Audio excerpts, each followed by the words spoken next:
Now, have you ever been dry of jokes? Like, I know you just mentioned that, you have to do a lot of practice and make sure you're getting everything right, like your body movements, everything. Have you ever been to a point where you've just been dry? Like, you've been trying to force jokes and, like, come up with them and nothing. Yes. And how did you cope with that?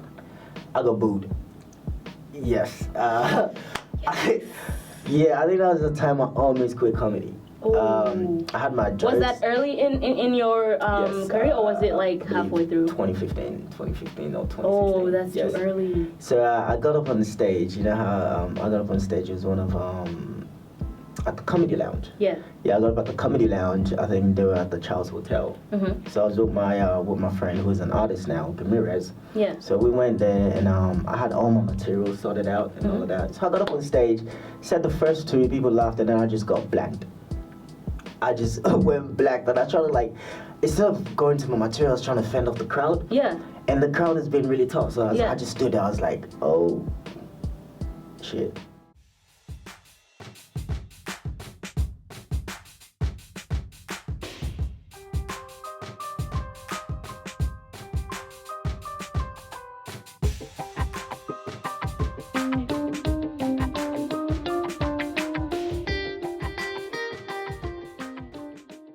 About that now, it really that was motivation though. Yes. That was motivation. On the way back, I was like, you know what, I'm not gonna do comedy. So, I thought about quitting. Yeah. But then I was like, nah, I'm gonna use this same material, refine it, and get up at the Comedy Lounge. Funny, yes. Yes. So I got up at the Comedy Lounge like almost months, close to a year, because like I had to like refine myself. Right. So I got up there and then I got a standing ovation. So now as I speak, yes. With the same material. Yes. With the same material.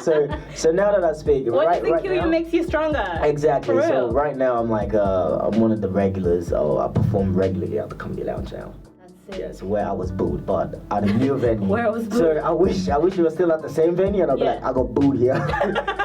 Remember that. Yes, I know some of y'all. I recognize you. But now it's at the new venue, and I perform there regularly. So that was like a huge motivation. So you mentioned that you got booed before. Yes. And that can pretty much affect someone's confidence in like still going. And I respect the fact that like as much as in the moment you're probably overwhelmed, like, man, this ain't it. If I'm gonna get booed, what's the point? But I respect the fact that you decided to look at it from a different perspective. And I think that's something that a lot of people can keep, is that if you change your perspective, you won't have to like quickly quit things that you've started. Because I think some people have passions, they really want to do something, but it's that fear of it not working out the way that they wanted to. And look where you are now. How many other live performances you've done. Now I want you to, walk me through like your mental space before, during, and after performance. What's that like? Like when you're before it, are you like nervous? Are you like confident, excited? What's going through it? And then during the performance and afterwards, how do you feel? I think let me just say one thing and then I'll focus on myself for a bit. I think 90% of comedians, before they get up on stage, they have that, not that fear, but like your heart just keeps pumping. Boom, boom. It happens to me. Yeah. So for me, I think when I get up on stage, my first 45 seconds defines my whole set. So like that nervousness is there, like that your heart keeps pumping, boom, boom, you gotta control that. Yeah. So when you get up on stage, me personally, my first 45 seconds gotta hit. Yeah. When it hits, then my whole set is good. So I try to like get the crowd on my side within the first 45 seconds, try to get that huge laugh. Yeah. And then I can, once I get that huge laugh, let's say my heart just calms down a bit, back to normal, and then do the set really good, and then after you just feel really good. Yeah. You just feel really good. I think as a comedian, you just need to get that laugh. If you don't get that laugh, I think it hinders your confidence. All right, now jumping off of that, what's the energy like? What are the vibes like when you're performing? Are you that type of person that you feed off of energy? Like you're like, the more they give me now, the more pumped I am to keep hitting the nail, you know what I mean? Yeah. And if it's dry, does that affect you as well? Like, okay, I don't know. I'm very energetic. When I get up on stage, you can like feel the energy. I'm like, hey, what's up, what's up? And you say you're shy. I was like, make some noise. Right. And then like, I think of my show in 2017, Chief Kosseh Unleashed. Yeah. The crowd did clap for me, but I felt like it wasn't enough. So I got up on stage. I was like, hey guys, they announced me. You guys didn't clap. I was watching Ellen DeGeneres, and then when she got up on stage, people kept clapping for like 35 seconds to a minute. Yeah. And my show was being recorded. Yeah. So I was like, I'm going to get off. I want the MC is gonna reintroduce me. I want everyone to go wild, clap, clap, clap. Yeah. So they did it.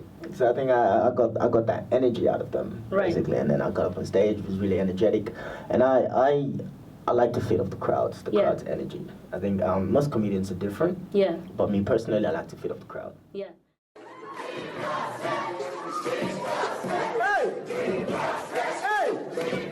Now you talked about being booed in 2015. Mm-hmm. Do you remember your first ever live performance? That was the one you invited by the DJ, wasn't it? Yes. Do you remember like detail everything, how it went and everything? Yes. I'll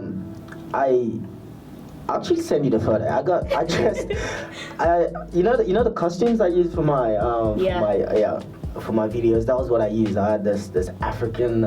I think for the first eight to 10 months was what I used to use on stage, like the African material with the hat, the sunglasses, the slug socks, and the black shoe. Oh wow! Get up on stage, like a real folk. Get up on stage, start doing stand-up comedy and all of that. It was really good. I think the first joke I did, I was like, all these this model is coming up here walking like this. I used to be a model.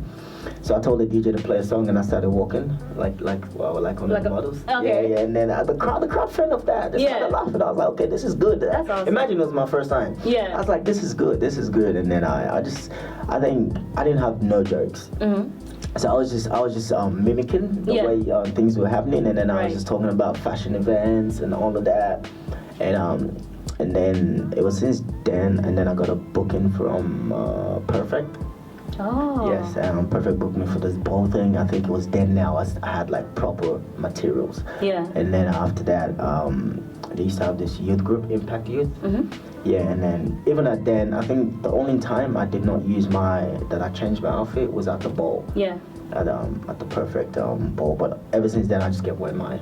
Yeah, attire. Yes, I think that gave me a lot of confidence as well. So. Oh my God! Blood of Samson, excuse me, is this your auntie? This lady's hairline is pushed back like Bobby Schmurder's Gap career. This lady's forehead is longer than the term Robert Mugabe has spent in power in Zimbabwe. This lady's face looks like she died and rose again for her own funeral party. If Moses would have seen this lady, he would have made the 13 commandments. Thou's hairline and forehead shall not look like this. This lady is the reason why they wrote John 11:35. Jesus wept. Have you ever made a joke that you regretted? And also, do you think, because I think with the comedians that I've watched over time, with people kind of going off a comedian saying, oh, that's an insensitive joke or whatever, do you think that there should be boundaries to comedy? And have you ever been in that space where you made a joke that you're like, yeah, probably not, I shouldn't have said that? Now, yes. Now, yes, with all this people trying to be politically correct and all of that. So stand-up comedy it's changing. It's changing. So, but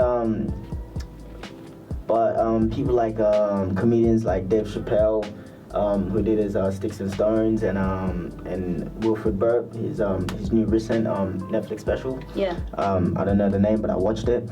I think they're bringing back the politically correct. Like, I'm not going to be politically correct. They just say whatever they want. Exactly. I think me, I did a joke once and I got a lot of backlash for it.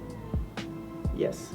Now I'm scared to even ask you to repeat that joke. I'm like, I mean, the crowd was mixed a bit. Right. And then this lady just got up. That is insensitive, mate. How can you say that on stage? I am disgusted by your attitude. Oh. I was like, okay, mom. Oh my God. Yeah, and then I got a lot of backlash for it. I mean, like I said, I don't think it's bad. I think it's something that's happening. But I think based on the context of which I was saying it, it was funny. Like, people did laugh to it, but I don't know why a couple of people in the crowd had different thoughts about it. Yeah. But I mean, I can repeat the joke. Are you sure? I don't mind. Okay, go for it. You can edit it. Okay, yes. So I got up on stage and I think we were talking, and then I just got up and I was like, man, like back then, kids used to have so much comebacks in schools. You know what I mean? Like, hey, talk to the hand because your mom is a man. Yeah. I'm like, yeah, you can't do that right now. Yeah. You'd be like, hey, talk to the hand because we don't know your mama's gender. Oh, I get why. Yes. I get it. Yeah, but then again, it's happening. Like your mom's gender. Yeah, because back then you talk to the hand because your mama's a man, you know. Yeah. I know I am, but what are you? Like, you know, like you know, that's so annoying. I know I am, but what are you? I know I am, but what are you? Talk to the hand because your mama's a man. I was like, you can't even do that these days. The only comeback kids have is talk to the hand because we don't know your mama's gender. Yeah, I mean, you see, you're laughing to it because it's funny. People found it funny. I think it was just 4 ladies in the 60s that did not find out funny. Yeah. And I was like, you should be asleep by now. It's past 10. Yeah, that's what I said on stage. I think. Oh my God. Yeah, because it's past 10. Yeah, it is past 10. Yeah, like what are you doing at a late show? Like, that's why it's called the late show. You know, like go to bed. No, I really Karen? genuinely think that. I honestly genuinely think that when comedians make certain jokes, as much as maybe to some people it's a sensitive topic, I don't think that they mean any harm. I don't. You know what I mean? I think it's just making light of a situation because we're taking things too personal and we're taking things too seriously. Mm-hmm. I don't think that comedians have the intention of saying that, like, yeah, I want to offend you. You know? And the funny thing is, like, I've watched so many comedians say, you know what, I'm very accepting of everyone. Yeah. But I'm just making a joke. Like, I can make a joke about my wife. She doesn't have to take it personal. It's just a joke. You know, it's just like making final situation so that we're not always too serious about things. Even when you consider like war or something like that, everyone is so sad and depressed. Okay, let's talk about the coronavirus. Yeah. Right? It's a pretty, you know, it's serious. And I did a joke about that. Yeah.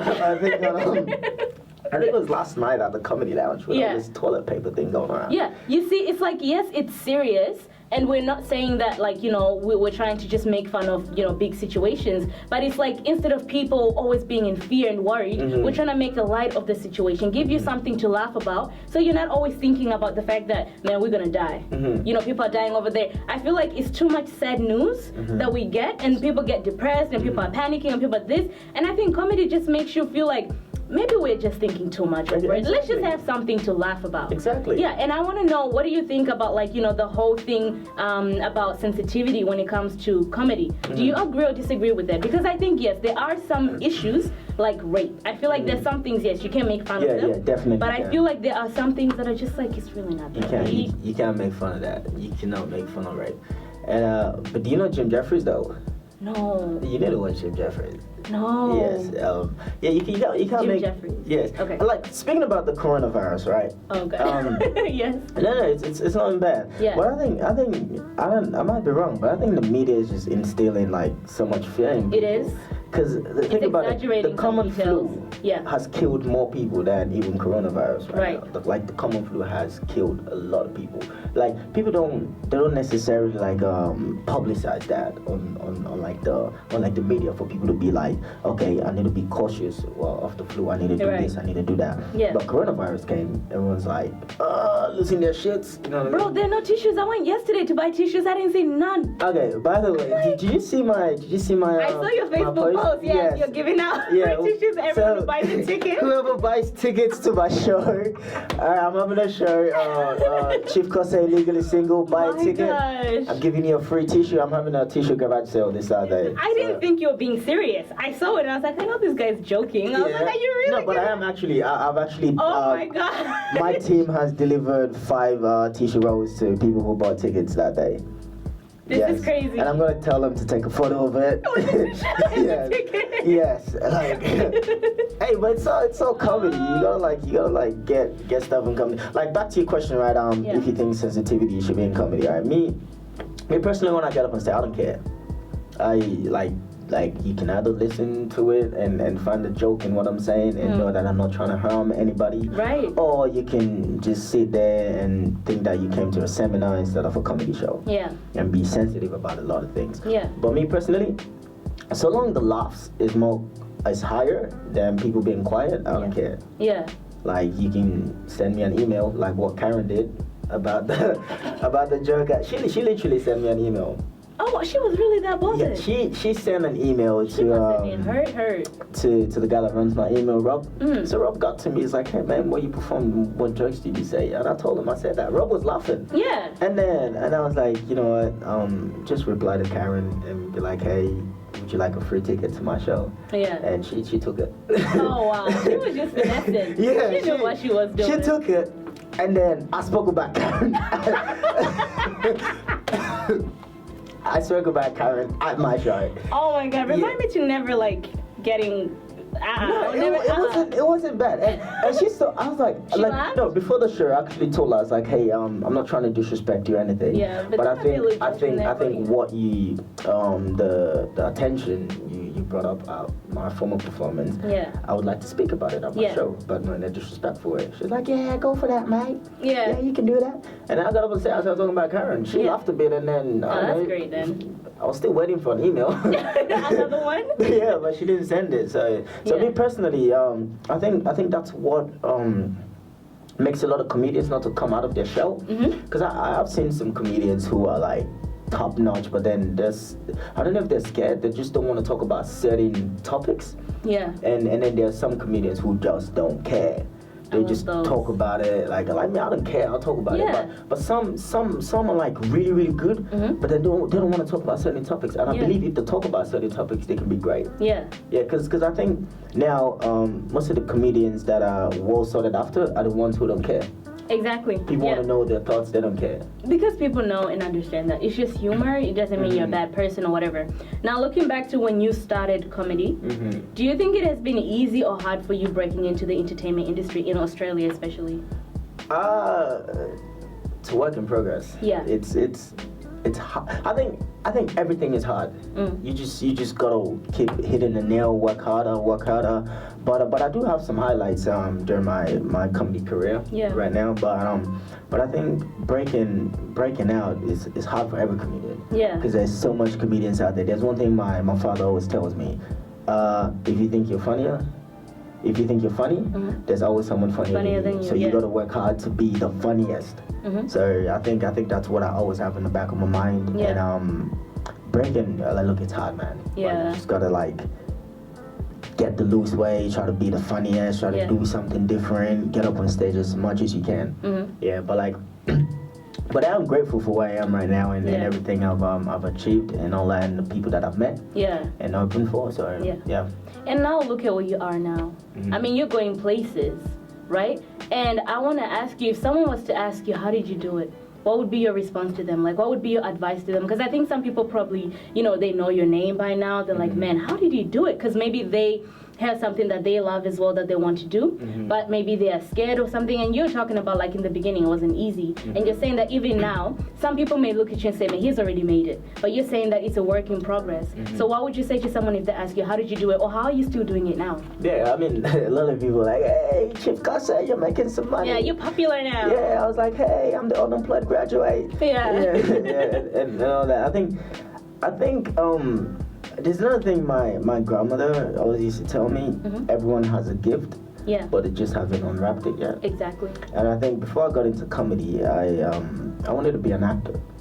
I was pursuing acting, and then comedy just happened. So I kind of like unwrapped my gift. I was even doing rapping before comedy. Yeah. That was not my gift.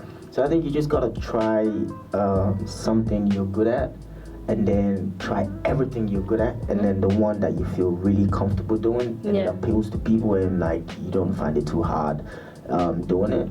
I think that's your gift. I think that's what you just gotta keep doing, basically, and just don't care about what people think. Yeah. You know what I mean? Winston Churchill once said that in your 20s you think about what people care, and then in your 30s you don't, and then in your 60s you realize that no one really cared about you. Yeah. So just do what you gotta, because at the end of the day it's one life, man. Yeah. You gotta live it, enjoy it, make a mark, leave a legacy if you can. Yeah. Just do it. Yeah. Mike. Why not? Now, I know that you have a live show coming up on the 25th of April, which is a Saturday, titled Illegally Single. Yeah. Can you tell me a little bit more about it? Yeah. Like what you'll be expecting, what's the backstory behind even the title? Yo. Illegally Single. I think that I'll say that for the stage, but I'll just give a little hint. I'm single. So, and I was like, let me try to get this comedic V out. So I was talking to a few people. I was like, hey, what do you think about this title? Would you come to the show called Illegally Single if you don't know who is performing? Yeah. They're like, yeah, man, look, even the title's funny. like illegally single. Yeah. Like, and I was like, yeah, you can't be this cute It and makes single. you curious. Like, I want to know, what does that mean? Yeah, yeah. Yeah. Because initially, my first title for the show was failed graduate. Mm-hmm. Yeah, because I graduated and I just put failed graduate there. So I was like, and then I asked a few people, but I didn't appeal. And then I was like, okay, well, how can I? And I looked at my life. I was like, hey, look, I'm single. Yeah. And that should be illegal. yeah, and I'm cute. so it's illegal. I'm dead. Yeah, so. Oh my God. So that's how I came up with the name. I was like, Right. you know what, I'm just calling it Legally Single. Like, you know, come to the show. Yeah. Yeah, and all that. Because I think most of the materials that I've got now is more about relationships. Because I wanted to do the show on Valentine's Day. Yeah. But I was in. Oh, that would have been great. Yeah, but I was in Africa. Oh yeah. Yes, I was in Africa. Did a few performances in Africa. So I came back like 2 weeks before Valentine's Day, and I was like, marketing wise, it's not gonna work. Yeah. So It's I a bit pushed late. it Yeah. to like Anzac Day. Right. So yeah, so that's how I came up with the name. But it's gonna be a great show. Like I got a few comedians opening up, like Emo, MCV Colo, and Jason Wood. Nice. Top comedians, and before I get up on stage. So yeah, and it's gonna be recorded. Yeah. Yeah. Now, you know, with you mentioning that you've asked like friends and stuff about titles, so that means you have a pretty good support system around you. Yeah. No, it's people that I don't know. Oh. Like people that don't even know I'm a comedian. Those are the best people to ask Yes, because they'll and, give you an honest opinion. And most people don't even know I'm a comedian. Right. Because I don't even look funny. That was funny. So I just asked him, I was like, hey man, if you hear the show called Illegally Single, would you go watch it? Like stand-up comedy, because I got a friend who's a comedian, he's trying to like figure out a name. And he was like, yeah, I'll go watch it, it's funny. Like, illegally single, like, what's illegal about being single? Yeah. So I was like, I asked like a few people, and then I asked friends, title. and then I asked friends about it. They're like, yeah, it's good. Yeah. And then I was like, you know, I'm gonna go with it. Yeah. Illegally Single. Now, I'm excited for it. I can't wait for it. Do you have, outside of Illegally Single, do you have any other upcoming projects that you're working on? And if you do, how can we know and how can we keep up with you?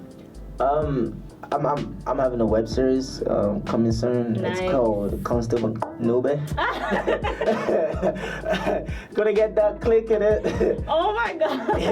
yeah, Constable Nube. It's a web series about a constable, me basically. So, it's just a twist with the law basically. Yeah. Yeah, so it's gonna be good, exciting. Hit me on the gram, Chief Kosseh, and follow it. Yeah. Now, I hope for nothing but the best for you. I hope that everything just continues to go well and that you get even more successful and that everything just goes great. And guys, just remember on the 25th of April, a Saturday, just remember Illegally Single, he will be performing live. So just make sure you grab your tickets. You get a free tissue, toilet roll, whatever. Exactly. So just make sure everybody needs a toilet roll. It's a public holiday, so don't tell me you be at work. Exactly. What's it's your a public holiday. Come there? out, and then we can have drinks after. If you like drinks, food after. If you like food, if you like dancing. Yeah. If you want to send me an email after, we can get that. Now, thank you so much for coming. And Karen's coming to the show, by the way. Yeah. I think Karen and I are best friends now. I think, Karen, I don't know, I just have a way of people like trying to throw negativity at me. And then all of a sudden, like your food friend who now is buying you food and everything. Karen's coming. I got an email from her. She's coming. Oh, that's so sweet. She's bringing her in-law, her daughter, and her son. I'll tell you, Karen is making me like $150. Wow. Yeah, so Karen's bringing like 5 people. Yeah. So that's good. And I'm giving Karen the best seats in the house. Yeah. So she'll be right in the front. And I'm not going to talk about Karen. Yeah. So yeah. Yeah. Now, guys, make sure you go and support. If Karen is bringing her in-laws in it, you better bring your sister, your cousins, your mom, everybody. Make sure you come and support this show. Thank you so much for coming today. Thank you for having me. Thank you. Now, until next time, guys, bye. Peace out.